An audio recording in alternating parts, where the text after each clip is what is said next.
In 1988, this 16-year-old schoolgirl became the first Miss USSR and a living symbol of the end of the Cold War.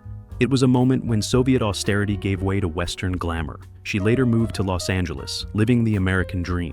The famous portrait with a crack on the negative, taken by Alexander Gardner. It is the face of a man who bears the weight of the Civil War on his shoulders. They say this photograph was taken shortly before his death, and the crack running across his head became a grim omen of the president. The most brazen crime in history. The king of cocaine, wanted by every intelligence agency in the world, stands calmly by the fence of the White House in Washington with his son, Juan. He flew to the United States as a tourist, visited Disneyland, and even the FBI did not know that the richest criminal on the planet was walking right under their noses. At that time, he was already earning $420 million a week, spending $12,500 just on rubber bands for his money. The most requested photo in the U.S. National Archives is the meeting between the king of rock and roll and the president. Elvis arrived at the White House in a velvet suit and carrying a .45 caliber Colt revolver as a gift to ask for a badge as a federal drug enforcement agent. Nixon was shocked but gave him the badge, hoping that Presley would help him reach young people, even though Elvis himself was under the influence of a cocktail of drugs at the time. Before becoming the richest nerd on the planet, young Bill Gates was a real daredevil in his Porsche 911. He was arrested in Albuquerque for speeding and driving without a license. But look at that smirk. He's smiling as if he already knows that in a couple of decades he'll be able to buy not only this police station, but the whole city. Writer, hunter, fisherman, and fighter. Papa Ham considered boxing a noble art and often sparred with guests, regardless of their titles. Even after winning the Nobel Prize, he was as proud of his right hook as he was of his novel, The Old Man and the Sea. He said, "Boxing taught me never to lie down if you can get up," a principle he lived and wrote by. A Ford V8 turned into a sieve by the Rangers. More than 130 bullets were fired into the car of the famous pair of robbers, giving them no chance to surrender. Clyde wrote a letter to Henry Ford praising the V8 for its speed and reliability, the best car for getting away from the cops. This bullet-riddled car was then taken around U.S. fairs for years, where people paid 25 cents to touch the bullet holes. Iron Arnie takes ballet lessons to perfect his posing for Mr. Olympia.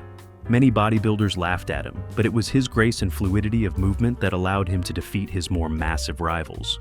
Arnold always said, "I'll do anything to win, even if I have to dance in a leotard in front of a mirror." The Italian goddess in simple shorts and a t-shirt. Sophia Loren never needed elaborate clothing to attract attention. Her charisma was enough to outshine any backdrop. As she herself liked to say, "Everything you see, I owe to spaghetti." Not every grandmother knows how to handle combat weapons, but Elizabeth II served in the war as a mechanic driver. In this photo, the 67-year-old queen confidently holds an L-85 assault rifle during a visit to a shooting range, demonstrating perfect aim. The soldiers joked that this was the only time they feared their commander-in-chief more than the enemy. A film that no one remembers, but a poster that everyone remembers. Raquel Welch, wearing a fur bikini, uttered only 3 lines in the film, but that was enough to make her the sex symbol of the decade.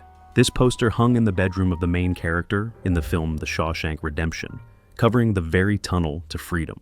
Rocky Balboa versus Ivan Drago. During the filming of Rocky IV, Stallone asked Lundgren to hit him for real to make the scene look realistic. It was a bad idea. After one of the punches, Stallone was taken to intensive care with cardiac edema. Doctors said that such injuries are usually sustained in a head-on collision with a truck, not in a boxing ring.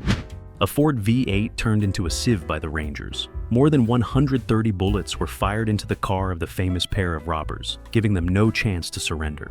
Clyde wrote a letter to Henry Ford praising the V8 for its speed and reliability, the best car for getting away from the cops.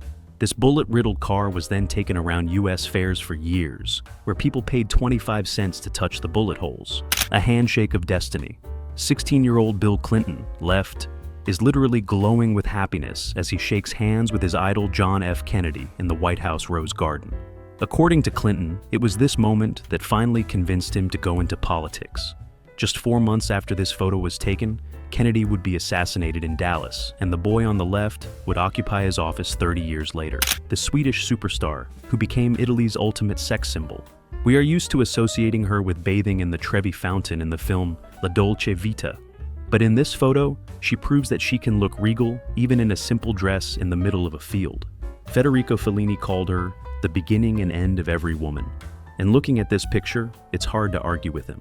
A meeting of two queens, the Queen of Hollywood and the Queen of Britain. They were both 30 years old at the time. Marilyn was very nervous before the meeting and rehearsed her curtsy for hours. The Queen later told her lady-in-waiting, "Miss Monroe is a very nice person, but I felt sorry for the cameraman. It seems he forgot about me and only filmed her cleavage." Salvador Dali simply walks out of the metro in Paris, walking his pet anteater on a gold chain. In a world of gray suits and boring rules, this man was a walking protest against normality. He claimed that anteaters were the most elegant animals and often took them to social gatherings to shock the bourgeoisie. An icon of the 70s whose smile and hairstyle were in every American teenager's bedroom, rides a skateboard on the set of Charlie's Angels. This photo is the quintessence of the Californian dream of that decade. Sun, freedom, and natural beauty without Botox and filters.